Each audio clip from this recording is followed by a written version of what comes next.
Their one mascot was on his holiday break. Their other mascot, they just had to let go for being inappropriate. Well, wait. There's always a point in the show. I jump in my suit to get away from what I actually do in my real life job. Not every EMS worker has that ability. No. And sadly, the life of an EMS worker is 7 years. Now, if you hear sirens today, Robert, I apologize. I know you're used to it because of your line of work, but we are filming in Jimtown, so Gotcha. that happens. You know what I mean? The neighborhood. You work for Gibson County EMS. Right. And you are also, and we don't get into this. If folks know, they know. But if you want to, you could go to Robert Barter's Facebook page, and then it would give you more context to your identity. Yeah, if folks wanted just to look do at that. my profile picture. Yeah, and if they wanted the identity, they could go there and find out a lot more about who you are and what you represent in our community and how close you are to our community each and every winter, especially. Right. Again, another clue there. But you also have that day job, and then you have part-time jobs. We'll get into that too because I just think that's stupid. But hey, you're still smiling. I am. Well, I love everything I do. You get to save people's lives. Yes. A lot of times. Yes, and I get to pick up 400-pound naked wet people. In what form? They're 400 pounds and they're wet and they're naked and they've fallen and they can't get up. Yeah, I mean, the things you walk into. Yes. The human behavior you get to see. Absolutely. There could be squalor in some cases. There could be people that have been in there for weeks and no one knew that they were deceased. Yes. And then you have to ultimately respond to those. Absolutely. I walk into every type of household you've ever seen or had nightmares about. And have you ever helped people you knew? Yes. I actually coded my own stepfather.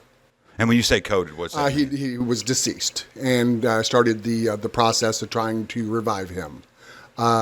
His sister showed up at about the same time we started the process, and she said, "Please stop." So we followed her wishes, and he had been deceased long enough that we were unaware of how long he had been deceased. So we start the life-saving procedures, and she said, "Please stop," and we followed her wishes. But yeah, I have sadly been on scenes of different family members, friends. I'm sure in some cases they're happy endings. So, yeah, absolutely. Okay. Absolutely. And how long have you done this? I have been full-time with Gibson County for 10 years. I was with AMR here in Evansville for 5 years before then. I started in EMS originally back in 1988 to become a fireman, which didn't pan out. So I left the EMS field and went and followed 3 other career life plans and came back to EMS much later in life. And now I've been back at it for 15 years now full time. I mean, I have to say, I don't know if it's conveyed on this shot, but you are 6'6". Yes, 6'6", and right now 255 pounds. Well, not a little guy. I think you're a healthy weight. You're a healthy size. I mean, I think that's probably pretty svelte for that height. Well, why didn't the firefighting work out? Back in the 80s, they had things you had to follow. And to be a firefighter, you had to have 20/20 corrected vision. And do you not have that? No, I'm blind in my left eye legally. I guess you are. I mean, I hate to point it out, but yes, I don't know what eyeball's looking at me You don't necessarily. know. Yeah. But, they both move. They both do what they're Yes. supposed to do. I see shapes and shadows. But this was before the 91 discrimination laws went into effect. And they said, "Nope, sorry, Robert, we don't need you for a firefighter." But you're not a whiner. You went on and found something I else. just went on with my life. I Okay. just said, "Okay, cool. That's the way it is." Now they can't do that because the laws have changed and things are different. And when you got here tonight, in fact, you kind of officially introduced yourself to me, even though we've seen each other numerous times. For the last 14 years. Yeah. For the last 14 years, Yeah. but we have never really sat down and talked. We can't. No, we can't. Well, first of all, it's hard for you to sit down. It is hard for me to sit down, and it's hard for me to talk. Yeah, I mean, maybe a whisper here and there. Yeah. I've heard just a confirmation that Yes. everything was okay. Yes. If my daughter may have done something rude to you, I don't know. Love your daughter. Love your Yeah, daughter. well, and she made your profile page. I She thought did. that was She did. very kind of you to put her on there one time. And that's one of the. I don't think she has a favorite Thunderbolt other than you. You and I are the old timers. We have been there basically since day one at the Ford Center. So you were the original Blizzard. Yes, I started about 2 months into the first season at the Ford Center. Do you think that Blizzard kind of looked like Terry Ficarelli? The second incarnation, Yes. It was supposed to be a removable helmet, but they went ahead and put it on full-time solid. And it did look like Terry's hair. It looked so much like Terry's Yeah, it had hair. the side thing going. It did. It was creepy. But Blizzard was a good character, and I loved the second costume. The second costume was so much nicer to wear and so much more user friendly. It was a great costume. Loved doing. And then there was a morph into the new team, and we had We Pride. moved into the Thunderbolts. We had Pride as the And mascot. I was actually the first season that the Thunderbolts were at the Ford Center. I was actually still with the Evansville Icemen. We were going to be moving to Owensboro, and Blizzard was still out doing appearances. The team was dark that season, but Blizzard was still out doing things. So I was over in Owensboro doing stuff. So I wasn't with the Thunderbolts for season 1. So they really had the audacity to think that they were really going to move into Owensboro, Kentucky with about 50 feet still to be built on a building that didn't need to have 50 feet built onto it. That also was a historical landmark that they couldn't touch. Yeah, it took JoJo Gentry to go down there with a tape measure. I don't know why the other two sportscasters in town didn't do the same thing, but she went out there with a tape measure and measured how much into the parking lot they would need to add the sufficient space for Southern For a hockey rink. For any kind of hockey, really. Right. Yeah. But you were out there competing against us for attention in Owensboro. Yeah, I was. I truly was. And then when I left, because Blizzard was taken down to Jacksonville, Florida, when Ron sold partial ownership of the team to there, they sent Blizzard down there for 1 year. And Blizzard was their mascot for 1 season. Then they retired Blizzard, and they got their new mascot, which is Fang, which is a husky. And Blizzard was just retired. And then about a year later, Ron reached out to me from the Iceman and said, "Hey, I heard you're interested in getting Blizzard back." And I said, "Yeah, I would. I wore the suit for 6 years with you guys, and I hate to think of him stuffed in a bag in a closet somewhere." And Ron actually drove him up from Florida and gave him back to me. And he's now actually on a mannequin in my basement hanging out. And when I retired Pride 4 years ago, same thing happened with Pride. They stuffed him in a bag and put him in a closet, and he was kind of forgotten. And I talked to Scott and said, "Hey, that's no way to treat Pride." Everybody always asks me questions about the teams and this and that and all. And I always tell people that I am a very small cog in a very large machine. Oh, absolutely. And I don't know much because I don't want to. I like what I do because I come in there a half hour before the doors open. I grab my suit, whatever my suit is. I jump in my suit and I get ready to go out there and do my job, do my thing. And it's not even a job because I love doing it. It's my release. It's to get away from what I actually do in my real life job to help release all of that. Not every EMS worker has that ability. No. And sadly, the life of an EMS worker is 7 years. After 7 years, they're either burned out, can't mentally do the job anymore, or they're physically broken to the point they can no longer do the job anymore, or they just don't want to do it. They want to become nurses or physician's assistants, or they become truck drivers. They just get out of emergency medicine. It takes its toll on you. It truly, truly does.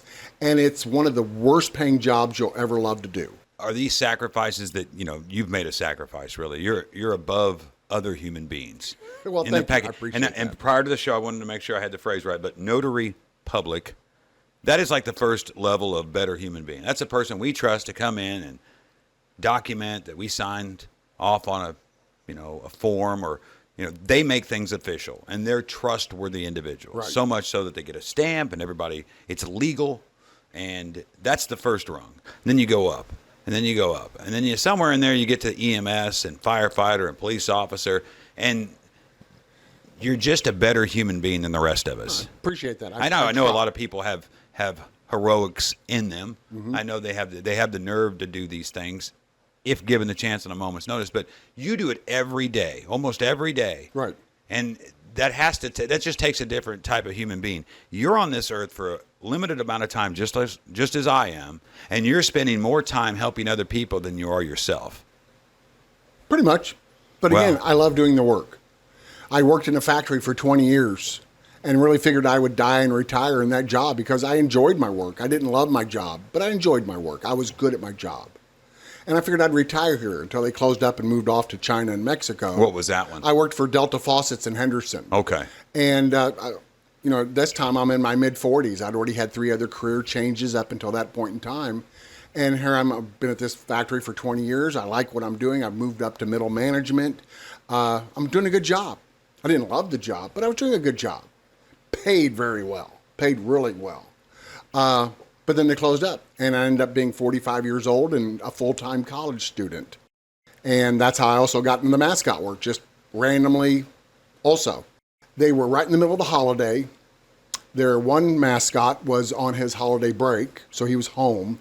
Their other mascot, they just had to let go for being inappropriate. Well, wait. There's always a point in the show. and they're defunct in town, too, so I don't think it's a bad thing to... How did one of our mascots act inappropriate? I don't know the whole story, but Blizzard was fired.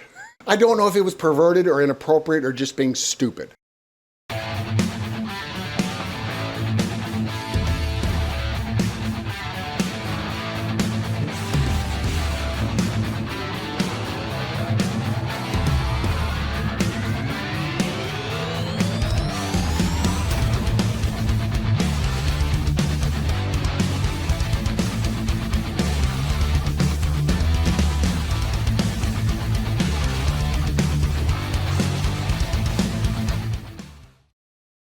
Outside of just the sporting events and the mascots for that, you also represent a lot of these. I guess I could generically call it Comic-Con sometimes, or right. I'm conventions. I'm a member of the 501st Star Wars League, and we are a group of volunteers that go to hospitals and events and represent Star Wars.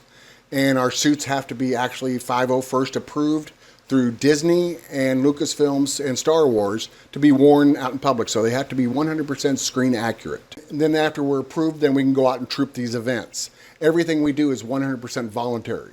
We don't get paid anything for this. Any money that's contributed to our services is donated to children's hospitals and things of that nature under the 501st name. It is nice that you can do that. And you probably do that for, nursing homes and all kinds of different groups. Types. You never know where you're going to find the 501st showing up for stuff. We do a lot of stuff with Salvation Armies and things of that nature, and homeless shelters, and the Downs kids and things of that nature. Love my Downs kids. They have a special place in my heart because they're just, that extra chromosome makes them just that much extra special. And I just love the Downs kids. I go everything I can do to take either one of the mascots to their functions or whatever. Is it true that you used to be Vandy, the Keep Evansville Beautiful dog? I wasn't the dog. I am very good friends with Vandy. I told you he wasn't. Vandy is a real live dog. Vandy's a real dog, Jordan. Vandy passed away about 5 years ago, and there's Evie Sue was the original. Yeah, Evie Sue. And then Vandy Lee is the second one. And they're kind of retiring now, but they were, I told you, Jordan, so prominent. The real dog. Keep Evansville beautiful, yeah. Can you imagine on his back what that would have done to his back? 6'6", running around there on all fours. Evan the otter. Evan and Eva. Yeah, I did those during the time I was off for the Icemen and the first couple years of the Thunderbolts. I bet the experience inside the suit is much different at Bosse Field than it is at the Ford Center. Absolutely. Much hotter, much warmer. Do you put your life at risk when you're at an atmosphere like Bosse Field? I mean, say it's a humid night, it's 85 degrees outside, it's Thirsty Thursday, and you're walking around. If you're not careful, no matter what suit you're wearing, when you're wearing it, if you don't stay hydrated and prepared to do what you're doing, it's dangerous. One of the Evan the Otters got dehydrated and passed out. At the game? At the game. Dropped like a sack of potatoes. And the thing is, folks think that's a put on. Yeah. He's part of the act. Grabbed him up. Oh, Evan had a few bit too much. Hey, welcome to Thirsty Thursday. Come get a couple more. Evan sadly had too many, and they carted him off the field. Is that what they said on the mic? I don't know what they That's said. what I would have said. I was not there that night. That's the reason he was in the suit. I wasn't there that night. They wouldn't be sharp enough to pull that one off quick enough. You would think so. That's a good one. Oh, yeah. Joe Downs and I came up with so many video ideas, and then COVID shut us down that season.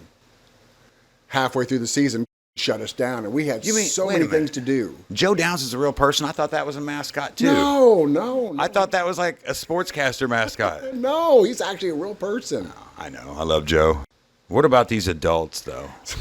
They can be funny. I'd never, in the 14 years I've been there, I've never thought of something happening inappropriate to one of the mascots from the adults that get a little bit too much in their system. Sadly, I have been dry humped by a few adults, males, rarely females, mostly males.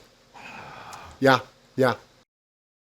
Okay, I'll give you a list of other mascots in town. Ace Purple. Have you ever? Never done Ace. Okay. They asked me to do him a couple times, and I was unavailable. What about Archibald? Is it Archie? Archie the Eagle. Know him well, but I have never been in the suit. Oh, that's his government name, you said? Yeah. So it's Archie. Archie the Eagle. Oh, okay. What about McGruff the Crime Dog? Nope, that's always somebody in the law enforcement. I did do the dog for the fire department. Oh, okay. Yep. Did one of the dogs. A new one I just found out about, but how about Dynamite? He doesn't know about Dynamite. We have a roller derby mascot in town. Really? Yeah. The roller girls have a mascot now? Demolition City and roller derby. They didn't ask me to do it either. Now I'm hurt. And I think you'd fit in the outfit. It's now I'm kind of hurt. They fashioned the wavy hand dancing guy with the blower. Yeah, That's what it is. It just looks like a big piece of dynamite. So you could be as tall as 10 feet and still wear that suit. Yeah. You recently took an adventure. You're a day laborer? Yeah, just for giggles. Giggles. Giggles, That's yeah. what they pay you in? Well, pretty much, no, they paid me in cash, but I was on my 4 days off with the job I do. We work 24-hour shifts. Yeah. I work 72 hours a week is my regular week, but then we have 4 days off. Pretty much we work 9 days a month is what we work. And so you have 4 days off a lot. And sometimes my wife gets tired of me sitting around the house and looking at me because there's no hockey going on or any of that. And there was a Facebook ad on Marketplace, needing day laborers. Just thought that'd be fun. And I was like, well, what is it? And then they said, well, we have semi-loads of stuff that are from Home Depot returns and Amazon returns. And we bought a whole bunch of these trailers. We need to unload them and resurf them and reset them up. And we need to sort them. And we need people to come in here and do that. So I actually last week I went in there and day labored for 6 hours in the back of a semi and then jumped on a fork truck. I hadn't driven a fork truck in 20 years. So I recerted on my fork truck certification. And it wasn't like a drug trafficking thing where they were just kind of bringing in... It was just getting stuff ready for resale. That's pretty wild. It's a resale shop place, and they just bought 4 semi-loads full of stuff. Check Marketplace out. They're still hiring people, and they pay according to how you do. So if you just needed money that day, you just call them, say, hey, I'm going to come in and work for you. Or it's not like you have to actually hang out in the Home Depot parking lot to be picked up by the truck. They actually you sign up. You know on who Facebook. you should tell that to? That prospector guy that stands on the corner. Are there younger people interested in this type of amusement? Yes, actually, one of my fans became his school mascot. Oh, really? Because of his mother was a big fan of Blizzard and would drag him to the games, and we became friends. And he tried out to be the Cardinal, which was their school mascot, and he did their school mascot I think it was his 8th grade year or freshman. Okay, it's like a junior high or something? Yeah. Oh, nice. So he of course didn't continue on with it, but he did it for 1 year. And so, it kind of spreads. When I first got to town, I went to Robert Stadium to watch and gamble on the Aces basketball team. Ace Purple at the time that would go out there on the court, and he would jump off a trampoline and flip and dunk a basketball, and crowd would go nuts during these TV timeouts. And then the next year, I guess I just didn't notice his absence. And then maybe 2 years after that, I go, hey, what happened to Ace Purple, doing the theatrics there? And graduated they said, college. No, they paid that guy. Oh. So that guy got paid extra to come in there and do some acrobatic dunks and things like that off a trampoline. But they've never, ever revisited that era of, and I don't even know how they keep their helmets on. Straps. Yeah, Chin but strap. still, and if you miss your spot, Right. it's a lot easier to recover if you don't have that stuff on than it would be to not have peripheral vision and all the other things that go along with Everybody it. asked me, said, Bob, what does your job curtail? I said, it's real simple. Go home, take a toilet paper roll, put a pair of black pantyhose over it, and walk around and look through it. And that's all you get to see, is what you're seeing out of that toilet paper roll. That's what it is. So your vision of a game is that, and it's 4 inches away from your face. So it's not even by your eyes. It's away from your eyes, and then it's covered in black felt or whatever. So that's what you see. So you have no peripheral vision up or down. All you see is like right there. So it's You really do have to give the kids their individual attention, and it almost forces you to. yes, and you have to be real careful you don't trample them. I've trampled a few in my career. What do they get out of that? A little freebie here. They It's like it. okay, They youngster. enjoy it. Here's They, a puck. oh, he stepped on me. Yay. Oh, okay. Have you fallen in the stands? Because I know we've had many years of empty seats. Not in the stands. I fell on the ice. Oh. It was before game. Blizzard would go out on the ice waving the flag. But just like Evan the Otter, they think it was a put on, didn't they? They're like, oh, They thought it was great. The look in the tunnel of horror. Kara and all them were in there, and I could just see their eyes. I scooped myself up off the ice as quick as I could, rubbing my butt, shaking it at the crowd, doing the arm waves, and ran off the ice. And then cried. And had bruised hip, bruised ribs. It was bad. There's a fella, legend has it, and he knows who he is, but a guy named Dave Huff. Dave? You know who Dave? Dave, yeah. Dave's the first person to shed blood on the Ford Center ice, and he was supposed to be our original penalty box attendant. Right. And I think his sister, Jamie, ended up taking over for many years. Yep. But Yep. Dave Huff went out there to try to help building maintenance with the goal. Getting the goal out. And he fell down opening night. And about a half hour before the game was going to start, there was a puddle of blood out there. And he is not allowed to go on the ice anymore. He sits up by my wife. He's one of the funniest, genuine people you'll meet. Dave's good people. Pretty good. I love his sense of humor. He's very, he's got some dark humor. But Dave's a good guy, and he's always smiling every time I see him come around the corner. And, of course, Jack down there. There's a lot of family members there. But, yeah, Dave Huff is the guy that popped his head open on the ice. First one to spill blood on the Ford Center ice. Wow. And we never got to experience him in the penalty boxes because of that. See, that was, like I said, the first couple months I wasn't there for the opening So they were probably still shaken from the episode of Dave Huff. Because that was it. That was the first season I was there. Mm-hmm. And that's when they said, don't think we need to send the bear out on the ice like that with the flag. Yeah, you are kind of limited. Do you know how to ice skate with that outfit on? I do not. I am way too old and way too fat to be on skates. Okay, I mean, I just don't want to risk it, and they don't push me to risk it. No. Which I'm cool with that. They've never asked me to do anything that I'm not comfortable with. Mm-hmm. They always have suggestions and things, and I'm always willing to do pretty much anything. It was talked about rappelling from the rafters once, and I said that there would be no way that would be me doing it. I'd do it. They would be more than happy to have anybody else do it. I'd do it. Not going to get this old fat man to rappel. No, I'd definitely do that one.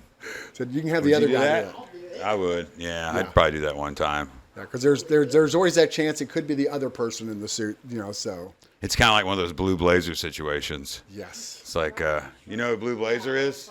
Yeah. Well, I don't know if you'd die when you hit the ground at the Ford Center, but you'd fall on the cushiony ice at the Ford Center with the cement ground. Cushiony ice? Yeah. It's probably the opposite. As a matter of fact, the batteries flew out of my battery pack that power my fan. Oh, yeah, I thought about the fan. And scattered all over the ice. And they played the first period with my batteries on the ice. For the Iceman? That was with the Iceman, yeah. I had 4 AA batteries that were up in the fan compartment, and they flew out. Yeah. And they were just somewhere on the ice during the first period of play. Well, I mean, I guess they didn't have standards then. Or they never saw them. One of the two. I wonder if that coincides with the referees coming up the first season. This is when we had fans up top. Oh, yeah, when we sold out and the And you said bowls. they were like AA batteries? Yes. Okay, Yes, they AA. came over and they had asked me politely, sir, can you announce to the crowd not to throw batteries at us? And what they had done is somebody from upstairs had thrown electrical taped 9-volt batteries down at the ice. Really? And they brought it over and said, can you make an announcement about Don't do that. not throwing batteries? And I'm like, yeah, sure, sorry. And we just didn't really know how to handle it. That's why I didn't I mean, obviously fans are up there sometimes at that during that era, but we sold out. We sold out the Ford Center 4 times during the Iceman years. Sold out the Ford Center. Well, they were there for Terry Piccarelli. Absolutely, that hair. Oh man, what a good The guy. hair and mustache sold out. That was it. He was an interesting fella. He was. He truly was. That was my introduction into hockey. I'm like, man, these people dress real nice. We've been rather coy about it, but you can go to Robert Barter's Facebook page, check that out, and it should be indicated. If you want to know that information, then, well, that's your fault because now you'll be spoiled. But it's not a spoiler to a lot of kids It's not out a spoiler. there. And Most people actually know pretty much what I do and how I do because I do put it all over my Facebook page. I'm proud of what I do, and I enjoy what I do. You might be the most photographed member of the Thunderbolts franchise. Absolutely. Because I have been with the team for 7 years. My persona, the new guy, has been with the team for 3.5 years. Before then, Pride was with them for the whole 5 years. So, yeah, he's well known in the community. I've gone into patients' homes up in Gibson County, and there's a picture of me with their loved ones. And my partner will nudge me, go, hey, look, it's you. And the people are looking at us kind of funny, like, what do you mean it's you? And my partner gets a kick out of it. He's like, he's the mascot. He's with the team. The Parlor isn't just your run-of-the-mill barbershop. It is so much more. Offering the latest in cuts, shaves, and other services for the man who wants to look his best. Ladies, we have you covered too. Styles, color, and highlights that will make eyes turn. Don't forget the kids. Looking for products to keep your new cut looking its best? We have the full line of Suavecito and Grade Before Shave products ready to take home with you. Look your best today by booking an appointment at the Parlor, 2106 West Franklin Street. There's something I was going to ask you about, when it comes to how the structure works and your pay and things like that. I wanted to talk about something adjacent to your county. We have something different here, and I don't even know if I totally understand it. Maybe you can help explain it. Are you talking about with AMR? Yes. So we obviously have the Evansville Fire Department. Right. We have, I think now, the Vanderburgh County Fire Department, which used to be Scott Township Fire Department. They just gave it a new name. They gave it a new name, yeah. That's confusing. Right. AMR came on board, it's been almost 20 years ago, because before the fire department and Alexander's Ambulance actually ran the EMS in Evansville. And AMR is a private organization. They came in, they were contracted by the city of Evansville to come in and run EMS. I don't know exactly how the financials work for that situation, but of course, being a private organization, they're going to bill whatever they can bill for. So an ambulance ride costs money. Exactly. Everything costs money. Up in Gibson County, we're county service. We work for the county. It's a whole different situation, which will be the same way that when Evansville Fire takes over also. It's going to be a different type of a billing situation. When you're a for-pay entity like AMR is, of course, they want to make a profit. They want to do what they can do as much as they can do. Will the services improve? They think they will. They think the response times will be better because they'll have their units at the fire departments. You know how many fire stations we have in town, spaced equally. AMR, what they have is called system status posting, where they run the trucks in different locations. As the trucks go on runs, they move the trucks around. Mm-hmm. They usually work 10 to 14-hour shifts at AMR. And what they do is they just move the trucks because the trucks are in constant motion trying to keep coverage. And I've seen those early in the morning. Mm-hmm. There's times I'll drive south on... You'll see them hanging out in the parking lot. Well, when I'm driving down Garvin through Jimtown, I'll go through and I'll see them parked up by, say, just south of Diamond Avenue, over by Walters Golf. Back there in the city park, they'll be parked back there. You'll see some parking lights on. Sometimes, there'll be a police cruiser in that parking lot too. But that seems like a pretty big thoroughfare, an intersection maybe. Right.